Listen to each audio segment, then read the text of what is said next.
ജഗതി, ഇന്നസെന്റ് എന്നിവർ ഒന്നിച്ചഭിനയിച്ച evergreen comedy ഹിറ്റായ pi brothers എന്ന ചിത്രത്തിലെ ചിരിക്കാഴ്ചകൾ. എന്താ സാർ? എന്താണ് ടൈപ്പിസ്റ്റിന്റെ പേര്? മോഹിനി. അവളോട് ഇങ്ങോട്ട് പറയാൻ പറയൂ. ടൈപ്പിസ്റ്റ് ബിസിയാണ് സാർ. ബിസിയോ? അതെ, അപ്പുറത്തെ മുറിയിലാ. പുറത്ത് വരുമ്പോ അവളോട് ഇങ്ങോട്ട് പറയാൻ പറയൂ.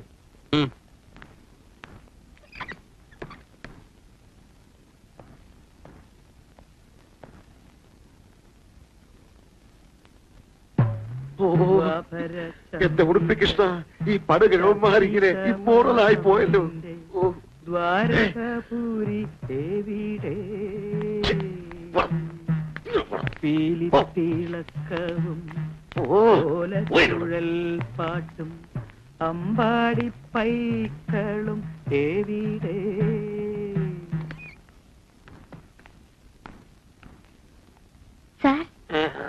ഗണപതി, മോഹിനിയോ ഇരിക്കൂ. വേണ്ട സാർ, ഞാനിവിടെ നിന്നോളാം. അതെ, നമ്മൾക്ക് അനാവശ്യ ഭവ്യത തീരെ ഇഷ്ടമല്ല. ഇവിടെ മുതലാളികൾ തൊഴിലാളികൾ തമ്മിൽ മതിൽ കെട്ടുകളില്ല, പ്രത്യേകിച്ച് നമ്മൾ തമ്മിൽ. ഇരിക്കൂ. തുറന്നു പറയാമല്ലോ, നമ്മൾ അല്പ ഗൗരവക്കാരനാണ്. സാറിനെ കണ്ടപ്പോഴേ എനിക്ക് തോന്നി. തല നിറച്ചവരാണെങ്കിലും ഈ ഓഫീസിൽ പലരും കുട്ടിയോട് കൊഞ്ചിക്കൊഴയാൻ പറയും. അങ്ങനെ ആരെങ്കിലും പെരുമാറിയാൽ നമ്മളോട് പറയണം. ആ നിമിഷം ഞാൻ ആക്ഷൻ എടുക്കും. അങ്ങനെ എന്തുണ്ടായാലും പറയാം സാർ. മര്യാദയില്ലാതെ പെരുമാറുന്നവരോട്, പ്രത്യേകിച്ച് സ്ത്രീകളോട്, ഡയറക്ടർ ബോർഡ് യാതൊരുവിധ ദൈവവും കാണിക്കില്ല.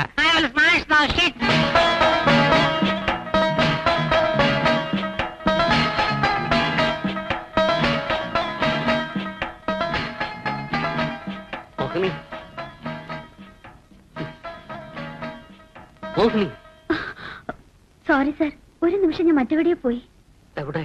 സാറിന്റെ നടപ്പും ഈ ഗൗരവവും സംസാരവും എല്ലാം കാണുമ്പോ എനിക്ക് സുരേഷ് ഗോപിയെ ഓർമ്മ വരിക. അതേ സ്റ്റൈൽ, അതേ ഭാവം, smart and handsome. Sir weight എടുക്കാറുണ്ടോ? ഇതുവരെ എടുത്തിട്ടില്ല. ഉദ്ദേശം 85 കിലോ കാണും. എന്താണ് അങ്ങനെ പ്രത്യേകിച്ച് ചോദിക്കാൻ? ശരീരത്തിന്റെ ഭാരമല്ല ഞാൻ ഉദ്ദേശിച്ചത്. Weight lifting means exercise. Weight എടുത്താ ചെസ്റ്റിന് നല്ല വീതി കിട്ടുമെന്ന് എന്റെ അച്ഛൻ പറയുമായിരുന്നു. സുരേഷ് ഗോപി ചേട്ടനെ പോലെ. ഞാൻ രാവിലെ നടക്കുമായിരുന്നു, ഇപ്പോ അത് നിർത്തി. നിർത്തരുത് സാർ, എക്സസൈസ് വേണം. ആരോഗ്യമുള്ള ശരീരത്തിൽ ആരോഗ്യമുള്ള മനസ്സ് വസിക്കുന്നു എന്ന് കേട്ടിട്ടില്ലേ? ഞാനിപ്പോൾ കേൾക്കുന്നു. ഇനി പലതും കേൾക്കാനിരിക്കുന്നതേ ഉള്ളൂ. ഇടയ്ക്കിടയ്ക്ക് ഇവിടെ വന്ന് പറഞ്ഞു തരണം. കുട്ടിക്ക് ഏത് സമയത്തും നമ്മളുടെ ക്യാബിനിൽ വരാം. എന്താണിത് ഒരു വിരൽ? അയ്യോ, ബാങ്കിൽ കൊടുക്കാനുള്ള ഡോക്യുമെന്റ്സ് ടൈപ്പ് ചെയ്ത് തീർന്നിട്ടില്ല. ഞാൻ പോട്ടെ. സ്നേഹപൂർവം പൈ ബ്രദേഴ്സ്. ഇതൊക്കെ ഇംഗ്ലീഷിൽ ടൈപ്പ് ചെയ്യണം. പിന്നെ കുട്ടിയോട് വേറൊരു കാര്യം ചോദിക്കാൻ വിട്ടുപോയി. താമസ സൗകര്യം? ഒരു വീട് കിട്ടിയിട്ടുണ്ട് സർ. സൗകര്യങ്ങളൊക്കെ ഉണ്ടല്ലോ.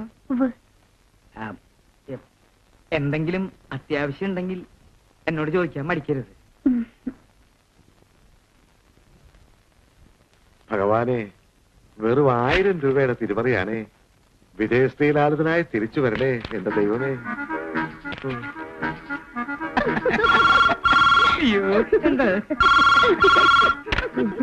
കുറച്ച് കഴിഞ്ഞിട്ട് വിളിക്കണം. തുറപ്പാ താനെ പോന്നു. ഞാനിവിടെ നിൽപ്പടായിരുന്നു സാർ. എന്താ കാര്യം? Western briefs ₹1,20,000. Elastic purchase from Francis and Company ₹2,20,000. Both to be debited. മതി മതി, ഞാൻ വായിച്ചതാ. എന്താ വേണ്ടേ? ഒപ്പിടണം. Double check ചെയ്താണോ?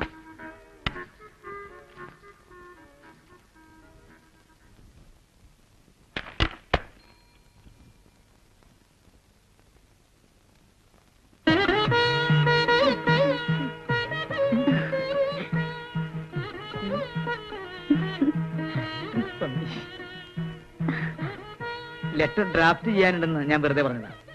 കുട്ടിയോട് സംസാരിച്ചിരിക്കുമ്പോ നേരം പോണെന്ന് അറിയുന്നില്ല.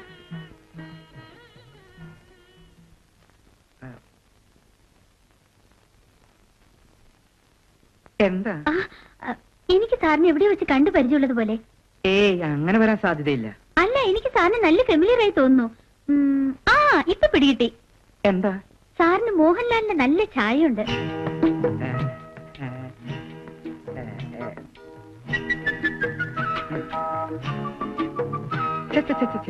എന്താ കുട്ടി പറയണേ? ഞാൻ പറയുന്ന നേരാ.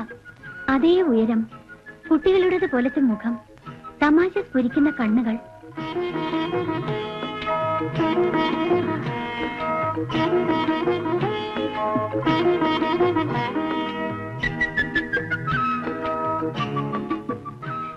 ഞാൻ ലെറ്റർ ടൈപ്പ് ചെയ്തിട്ട് വരാം.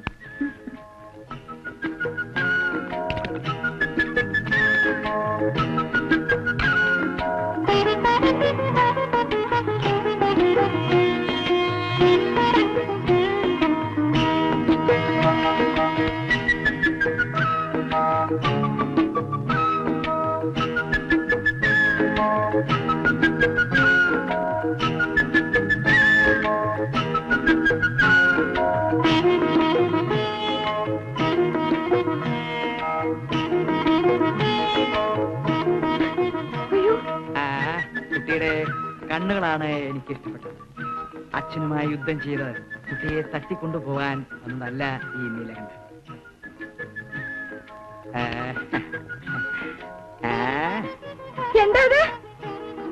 എന്താ പ്രശ്നം? എന്റെ ഉടുപ്പി കൃഷ്ണ, നമ്മൾക്കിത് എന്ത് പറ്റി? കുറച്ചു മുമ്പേ ഒരു കുഴപ്പമില്ലായിരുന്നല്ലോ. ഒരു പ്രശ്നമില്ല. മംഗലശ്ശേരി നീലകണ്ഠനോട് കളിച്ച അയ്യയ്യോ. നല്ല അടി അയ്യയ്യോ, എന്താ ഇത്? കൃഷ്ണ, ആ കോമളം, ആനന്ദം, ഒന്ന് ഓടി വരട്ടെ. ഇത് എന്താ ഇത്? കുഴപ്പമില്ല. എന്താ പറ്റിയത്? അയ്യോ. ദൈവമേ, എന്താ ഇത്? ഇരിക്കൂ. അവിടെ കുഴപ്പമില്ലെന്ന്. ആ സമാധാനം, പാർവതി. കുഴപ്പമില്ലെന്ന് തോന്നുന്നില്ലേ? എന്താ ഇത്? ആരും വരില്ലേ? അയ്യോ, അയ്യോ. കുഴപ്പമില്ല. അയ്യോ, കണ്ടില്ലേ കോമളം, എനിക്ക് വയ്യ. അയ്യോ, നമ്മുടെ കുടുംബത്തിന് ഇങ്ങനെ ഒരു സ്ഥിതി വരാ. കരയാതിരിക്കൂ. എന്താണ് പ്രശ്നം? എനിക്ക് അങ്ങനെ പ്രശ്നങ്ങളൊന്നുമില്ല. പ്രശ്നമുണ്ട്. നടപ്പ് കണ്ടില്ലേ? ഇയാൾക്ക് ഭ്രാന്ത് തന്നെ. എല്ലാവരും ഓടിക്കോളൂ. ആനന്ദ, എനിക്ക് ഭ്രാന്തുമില്ല, ഒന്നുമില്ല. ഇവരോടൊക്കെ ഒന്ന് പുറത്തു പോകാൻ പറ. ഞാൻ സിനിമയിൽ അഭിനയിക്കുന്ന മാതിരി ഒന്ന് അഭിനയിച്ചു നോക്കിയതാ. എല്ലാവരും ഒന്ന് പുറത്തു പോകൂ. ഇയാൾക്ക് ഭ്രാന്തുണ്ടെന്ന് ഞാനൊന്ന് പരിശോധിക്കട്ടെ. പോകും. എനിക്കിത് കാണാൻ വയ്യ കോമളം. നിന്നോട് പോകാൻ പ്രത്യേകിച്ച് പറയണോ? അല്ല, നാടകത്തിന്റെ ബാക്കി ഭാഗം കൂടെ കാണാമെന്ന് വിചാരിച്ചു. ആഹാ, പോടാ. ഇവൻ ആരുടെ മകൻ? എനിക്ക് ഭ്രാന്തില്ലടാ ആനന്ദ. നീ പോയി കിടന്നുറങ്ങ്. ഞാനൊരു കാര്യം പറയട്ടെ. നമ്മൾ ബ്രദേഴ്സാണ്. ആ. അസമയത്തുള്ള ഈ അമിതാഭിനയം കാണിച്ച് എന്നേക്കുമായി തണ്ടൽ ഉളുക്കി കിടക്കയിൽ വീണാൽ ഒരു പട്ടിയും തിരിഞ്ഞു നോക്കൂല. ഈ പ്രസ്ഥാനം മുഴുവൻ ഞാൻ ഒറ്റയ്ക്ക് നടത്തേണ്ടി വരും.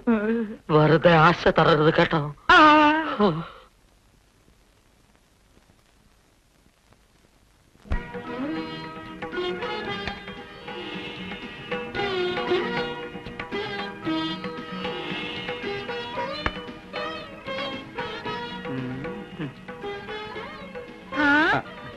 ഇന്നെന്താ പതിവില്ലാത്ത ഒരു ഒരുക്കം? ഉറക്കോ? ഉറക്കമല്ല, ഒരുക്കം. ആര് പറഞ്ഞു പതിവില്ലാത്തതാണെന്ന്? വൃത്തിയും മെനയില്ലാത്തവർക്ക് മറ്റുള്ളവർ ഒരുങ്ങുന്നു കാണുമ്പോ മനസ്സിന് ചെറിയൊരു വിഷമം തോന്നും. അതിനൊക്കെ തറവാട്ടി പറക്കണം. ഓ, ഒരു തറവാടുകാരൻ വന്നിരിക്കുന്നു. എന്റെ അപ്പം തന്ന കീറ മുണ്ടും എടുത്ത് കന്നുകാലികളെയും വെച്ച് നടന്നു ഒന്നും ആരും മറന്നിട്ടില്ല കേട്ടോ. ഓവ, അങ്ങനെ നടന്ന ഒരുത്തിന് കല്യാണം കഴിച്ചു കൊടുക്കാനുള്ള അന്തസ്സല്ലേ ഈ കുടുംബത്തിനുണ്ടായിരുന്നുള്ളൂ. ലൊട്ടിലൊടുക്ക് കുട്ടി പപ്പടത്തിന് ഇതുവരെ ഞാൻ എത്തിച്ചില്ലേ? അത് നമ്മളുടെ മാത്രം കഴിവല്ലല്ലോ. അത് ഞങ്ങളുടെ മാത്രം കഴിവ് തന്നെയാ. നിങ്ങൾ കൊടുത്തയക്കുന്ന ഉണക്ക പപ്പടത്തിനും പുഴുത്ത അച്ചാറിനും കണക്ക് പറഞ്ഞ് കാശ് മേടിക്കുന്നില്ലേ? ഇതൊക്കെ എന്ത് ചെയ്യാനാ? അതൊക്കെ നമ്മൾ ചത്തുപോകുമ്പോൾ കൊണ്ടുപോകാനല്ലല്ലോ. ആ, അതാ പറഞ്ഞത് ജീവിച്ചിരിക്കുമ്പോ അണിഞ്ഞൊരുങ്ങി നടക്കണമെന്ന്. മനസ്സിലായ? ഞാൻ കഷ്ടപ്പെട്ട് പപ്പടം പരത്തിയും ചാണകവും വാരിയും ഉണ്ടാക്കുന്നത് ആർക്ക് വേണ്ടിയാ? നമ്മുടെ മോൾക്ക് വേണ്ടിയല്ലേ? അവളിപ്പോ ചാണക തിന്നണേ. അല്ലെങ്കിൽ നമ്മൾക്കിപ്പോൾ എന്നോട് ഒരു സ്നേഹവും ഇല്ല. കല്യാണം കഴിഞ്ഞ സമയത്ത് എത്ര നേരം നമ്മൾ എന്റെ മുഖത്ത് തന്നെ നോക്കിയിരുന്നിരുന്നു. അല്ലോ, നീ അതിന് കരയ? ഞാനൊരു തമാശ പറഞ്ഞതല്ലേ. നീ ചാണകം പരത്ത്, പപ്പടം പരത്ത്, എന്താ വേണ്ടെന്ന് വെച്ച് ചെയ്തോ. ദേ, രണ്ടും കൂടി കൂട്ടി കുഴക്കരുത് കേട്ടോ. ദേ, ഈ സുന്ദരിനെ ഞാനൊന്ന് നോക്കി കാണട്ടെ. ഓ, നിനക്ക് എപ്പോഴും അതെ. ഓ,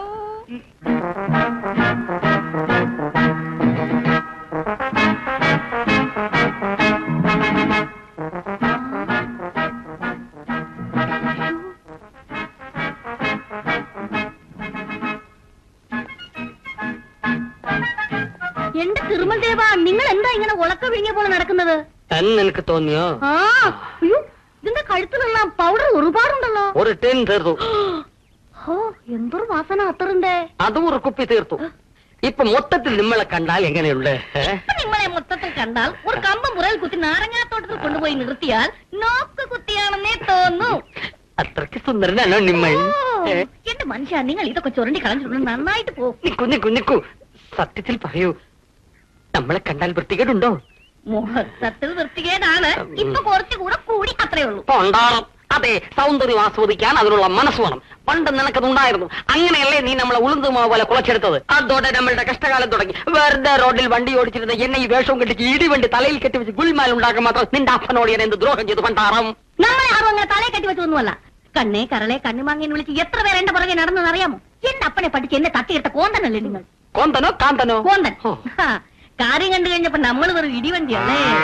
ആ ചന്തമുക്കിലെ മൃഗഡോക്ടർ അന്നേ എന്നോട് പറഞ്ഞതാ നമുക്ക് ഒളിച്ചോടി പോകാം. എന്റെ തിരുമൽ ദേവാ, ഞാൻ അന്ന് അതങ്ങ് ചെയ്താ മതിയായിരുന്നു. ആ മൃഗഡോക്ടർ രക്ഷപ്പെട്ടു. പാവം, പുണ്യം ചെയ്ത ജന്മം. കഴിഞ്ഞ ജന്മം നമ്മൾ ഏതോ അച്ചാറുകാരിക്ക് നമ്മൾ പാര പണിഞ്ഞു. അതാണ് ഈ ജന്മം ഇങ്ങനെ. സാക്കി സംക്ലിവേ.